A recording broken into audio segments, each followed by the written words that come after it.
Can you believe the incredible history of Deion Sanders? Coach Prime has been in the news for the resurgence of the Colorado football program, and now he is shaking up the world of college football. Strap in, folks, and get ready to learn about the history of one of the best beloved and sometimes hated character in professional sports. It's prime time, baby. Coach Prime has taken the world by storm with his coaching at the University of Colorado this season. He is the hottest ticket in town, and with the team starting 3-0, the national attention and spotlight are once again on Mr. Primetime himself. But Deion Sanders is not new to the spotlight. In fact, he thrived in his entire career. Deion grew up in South Florida in Fort Myers, where he was raised by his mother and her new husband. In high school, Deion excelled in sports, being a three-sport star in football, basketball, and baseball. Sanders was so impressive with his abilities that he would be named in 1985 part of the Florida High School Association All-Century Team, which highlighted the top 33 players in the 100 years. Out of high school, Sanders would be drafted by the Kansas City Royals in the 6th round. However, he would opt to go to college instead of playing baseball. In 1985, Sanders would start his collegiate career at FSU. Deion would have the opportunity to be a three-sport athlete at FSU in football, track, and baseball. During his freshman year, he would play in the secondary on defense, the outfield, and help lead the track and field team. Needless to say, Sanders was taking the campus by storm. Everyone knew who Deion Sanders was, an incredible athlete with a huge personality. Primetime would dominate at FSU. He would be a two-time All-American cornerback. His dominance was clear on the football field at FSU. He famously would get a 100-yard touchdown to break the record. Prime would also dominate as a returner and would lead the nation in 1988 with punt return average. Under his great coach, Bobby Bowden, he would have the opportunity to play in several bowl games with FSU, most notably the 1989 Sugar Bowl, which was when Deion would seal the game with a game-ending interception with 5 seconds left. Prime's fame was huge on the football field, but he also excelled on the baseball field and at track. He would bat .331 in 1986, and in '87 he would showcase his speed with 27 stolen bases. Even in track he would dominate, which by the way took place at the same time as the baseball season. During 1987, he would showcase his versatility by playing in the semifinal baseball game and then run a leg of the 4x100. That year, the track team would win the overall championship and the baseball team would win the conference title. This would not be the last time in his career Primetime would play two sports in one day. But probably his most memorable and still talked about off-the-field moment at FSU was when the team came off their 11-1 season. They opened as number 1 ranked overall, and the team made it known. The team with Deion spitting a verse in the seminal rap, a song that embodied hip-hop culture at the school and the change that Deion helped drive.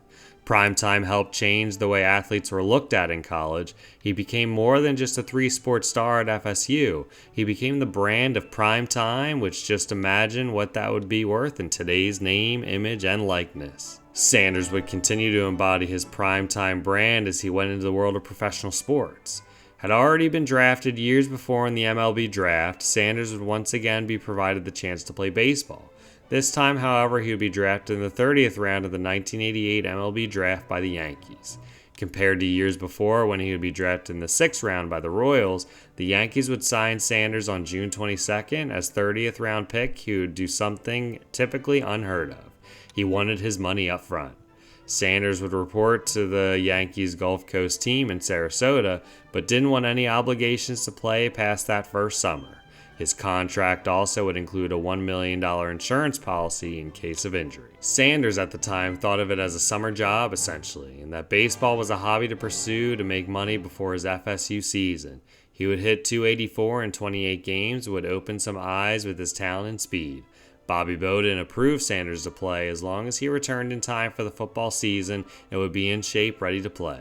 Sanders did return and would have a very successful season at FSU, opening the eyes of NFL scouts everywhere. Scouts did love his talent but had concerns for a passion for multiple sports. In 1989, Sanders would attend the NFL Scouting Combine and run a 4.27 and a 4.29 in the 40-yard dash. Due to his versatility and talent, he would be drafted 5th overall by the Atlanta Falcons. He would also be invited to spring training that season for the Yankees. Sanders would use his invitation to spring training as leverage for his contract with the Atlanta Falcons. He originally planned to show up for training camp in July, but was in a contract dispute. He would start the season in Double-A, quickly making it to the MLB, which created more value for himself against the Falcons being the 5th overall pick. By May 31st, 1989, Deion Sanders would make his MLB debut. He would also eventually join the Falcons as a key aspect of their team. During his memorable 1989 dual season, he would become the first player in sports history to score a touchdown and hit a home run in the same week. During his first season in both leagues, he once again established himself as a personality, setting himself apart from other players in the leagues. Sanders would end his time with the Yankees in 1990 after requesting a $1 million salary. He would be waived by the team, and many stated he was too focused on football and it was stunting his growth. He would eventually sign with the Atlanta Braves for the 1991 season, which many believed with him playing for the Atlanta Falcons would be more conducive for his two-sport career. He would be part of the Braves' run for the division title that season. However, he would be unable to play in the MLB playoffs due to an odd stipulation in his NFL contract. Reportedly furious about his stipulation not allowing him to play in the playoffs, he would rework in the following season for 1992. The 1992 MLB and NFL season would be a spectacular year for him. He would have his best season in the MLB, batting .304, 26 stolen bases, and led the league with 14 triples. In the same year, he would lead the NFL in kickoff return yards, 1,067, and return touchdowns with 2, showing once again primetime was versatile and made for the limelight. In 1992, he would also finally get his chance to play in the playoffs with the Braves. Unfortunately, they would lose to the Blue Jays in the World Series. After the 1992 season, he would struggle in MLB, never really able to recapture that 1992 magic. Sanders would hit in the mid or high 200s for the next several seasons with the Reds and Giants, but ultimately his productive MLB career would be over in 1997, as by 1997 he would leave baseball for 3 years and try to make a return in 2001, unsuccessfully hitting only .173 in 29 games with the Reds. He would try one more time taking a minor league contract with the Blue Jays, but due to a loophole in his contract with the Redskins, he was forced to return to the NFL. Throughout the 90s, Sanders had success in the NFL, and it was clear it was his most dominant sport. He would sign with the 49ers for the 1994 season and had his best season. Sanders would record 6 interceptions for 303 yards and 3 touchdowns. It would be the most interception return yardage for a single season.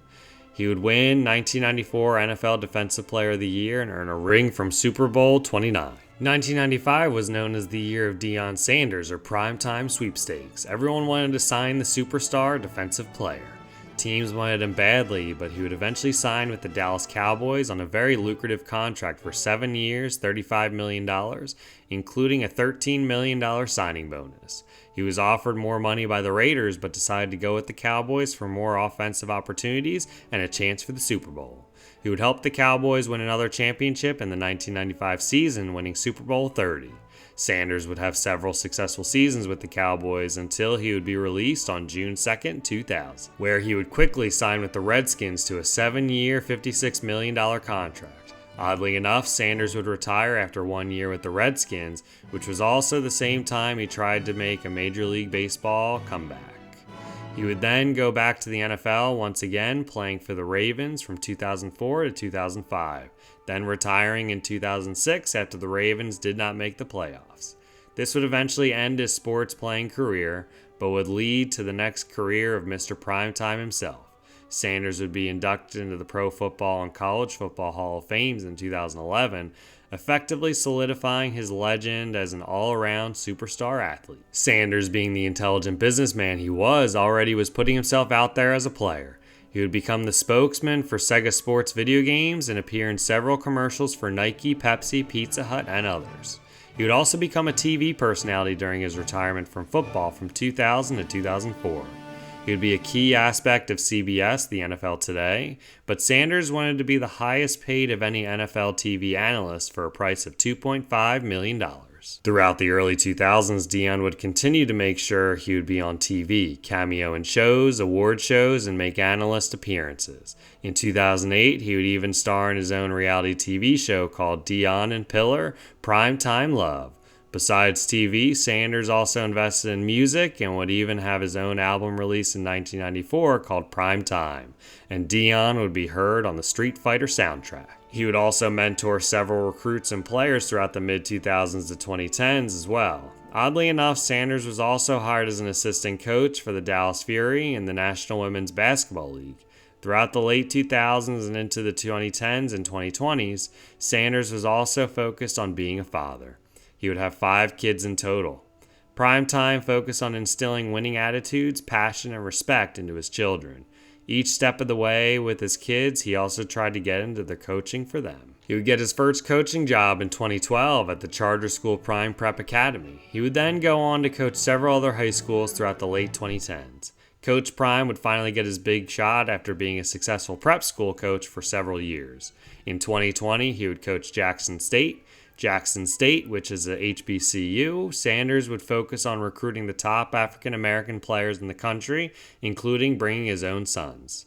Coach Prime would have great success at Jackson State, winning 2 SWAC championships in 2021 and 2022. After incredible success at Jackson State and completely changing the perspective of how to recruit and bring players in, Coach Prime would get his chance at a big-name FBS school. In 2023, he took the world by storm, trying to bring the Colorado Buffaloes football team back to life. The help of incredible recruiting and unique play calling, it looks like that may be happening. In fact, due to the play of the team thus far, Sanders' son is now a top Heisman candidate, and many are saying Deion may lead this team to the college football playoffs. What do you think about Coach Prime? Did you know the entire history of Prime Time? Thanks for watching. Please like, comment, subscribe, and follow. Believable Truths.